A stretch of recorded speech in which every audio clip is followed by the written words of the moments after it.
ನೀವು 1 ಎಕರೆ 9 ಗುಂಟೆ ಸ್ನೇಹಿತರೆ. ಇದು ನಾನು ನಿಮ್ಮ ಗುಂಡ್ಬಿಡ ಓಂಕಾರ ಮಾತಾಡ್ತಿರೋದು. ಇದು ಬಂದ್ಬಿಟ್ಟು ಕಪ್ ಸಾಯಿಲು ಬಾಕ್ಸ್ ಟೈಪಲ್ಲಿ ಚೆನ್ನಾಗಿದೆ ಜಮೀನು ಮಾತ್ರ. ಭೂಮಿ ಒಳ್ಳೆ ಹೈಟಾಗಿದೆ, ಚೆನ್ನಾಗಿದೆ ಭೂಮಿ, ಬಾಕ್ಸ್ ಟೈಪಲ್ಲಿದೆ. 1 ಎಕರೆ 9 ಗುಂಟೆ ಬರುತ್ತೆ.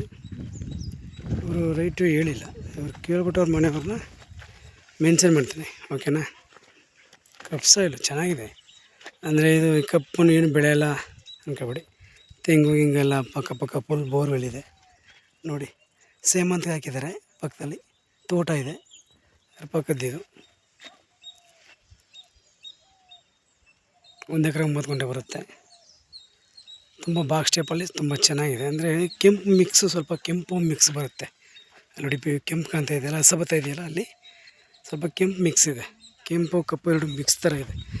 ಅಂದರೆ ಒಂದು ಕಲ್ಲು ಗಿಲ್ಲು ಏನಿಲ್ಲ ಇಲ್ಲಿ, ಬರೀ ಮಣ್ಣು. ತುಂಬ ಚೆನ್ನಾಗಿದೆ ಸ್ನೇಹಿತರೆ.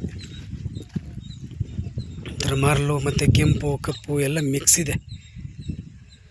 ವಿಡಿಯೋ ಲೈಕ್ ಮಾಡಿ, ಶೇರ್ ಮಾಡಿ, ಸಬ್ಸ್ಕ್ರೈಬ್ ಮಾಡಿ. Thank you for watch. ಧನ್ಯವಾದಗಳು. ನಿಮಗೆ ಬೆಂಗಳೂರಿಗೆ ಒಂದು 210 ಆಗ್ಬೋದು, ಒಂದು 60 ಕಿಲೋಮೀಟ್ರು, ನಿಮಗೆ ಮೈಸೂರಿಗೆ 60 ಕಿಲೋಮೀಟ್ರ್ ಆಗ್ಬೋದು. ವಿಡಿಯೋ ಲೈಕ್ ಮಾಡಿ, ಶೇರ್ ಮಾಡಿ, ಸಬ್ಸ್ಕ್ರೈಬ್ ಮಾಡಿ. Thank you for watch. ಧನ್ಯವಾದಗಳು. 1 ಸೀಟಿಂಗ್ ಇರುತ್ತೆ. ರೈತರ ಪ್ರಾಪರ್ಟಿ, ಲಿಂಗಾಯತರ ಪ್ರಾಪರ್ಟಿ. ನಮ್ಮದು 2% ಕಮಿಷನ್ ಇರುತ್ತೆ. ಏನೇ ಡಾಕ್ಯುಮೆಂಟ್ ಕೇಳಿದ್ರೂ ಲೀಗಲಾಗಿ ಚೆಕ್ ಮಾಡ್ಕೊಂಡು ನೀವು ರಿಜಿಸ್ಟರ್ ಮಾಡ್ಕೊಳ್ಳಿ. Thank you for watch. ಧನ್ಯವಾದಗಳು.